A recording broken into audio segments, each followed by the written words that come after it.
Hi అండి. ఇంకోండి ఎండు చేప కర్రీ వండాను కదండి. మా హస్బెండ్కి నేను చెప్పలేదు వండుతున్నానని. ఆయన నాకు చెప్పకుండా ఏమో కోడి ముక్కలను తీసుకొచ్చారండి, చేప ముక్కలు. వాళ్ళని చెప్పి ఇంకా అది పక్కన ఉంది కదని చెప్పి ఆయన తెచ్చుకున్నారు కదా, నేను కర్రీ వండడం జరిగిందండి. ముందుగా పసుపు సాల్ట్ వేసి బాగా కడిగేసాను, నిమ్మరసం వేసండి, సాల్ట్ వేయలేదు, వేసి కడిగేసాను, శుభ్రం నీట్గా పక్కన పెట్టుకున్నాను. ఉల్లిపాయ ముక్కలు వేసాను, పచ్చిమిరకాయలు వేసాను, కొంచెం కొత్తిమీర వేసాను, కరివేపాకు వేసానండి, అల్లం వెల్లుల్లిపాయ జీలకర్ర ధనియాలు ఇవన్నీ కలిపి మిక్సీ ఆడేసి ముద్దేసి వేపానండి. పక్కన మా పెద్ద పాప ఏమో బంగాళదుంపలు తినదండి, మా చిన్న పాప తింటుంది. కర్రీ వండుదాము అనుకున్నాను, ఫ్రై కానీ చేద్దాం అనుకున్నాను, చేస్తానండి.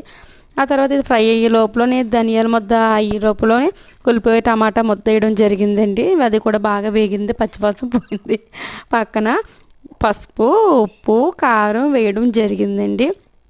అన్నీ కొంచెం కొంచెం వేసాను. అంటే అది వాటా తీసుకున్నారండి, కోన ముక్కలు వాటా తీసుకున్నారు. వాటాకి వచ్చి 500 అండి. మేము వాటా తీసుకున్నాము. అంటే ఎండు చేప టమాటా కర్రీ ఉంది కదండి, వంకాయ కూర, అందువల్ల నేను సగం అన్నది వండాను, ఉన్న సగం ఫ్రిడ్జ్లో పెట్టానండి రేపు వండుదామని. మా పెద్ద అమ్మాయి బంగాళదుంప తినేదండి, తినకూడదండి తనకి. అదిగోండి పక్కనేమో రైస్ కూడా ఉడుకుతూ ఉందండి. పల్చటి చారండి.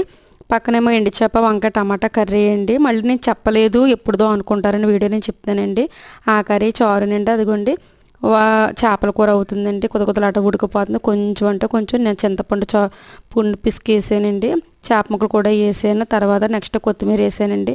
ఇగురంటే ఇగురులాగే తినాలండి, పలచగా కాకుండా గ్రేవీ తక్కువ ఇగురు వచ్చేలాగా దగ్గరగా బాగా ఉడకబెట్టుకోవాలండి.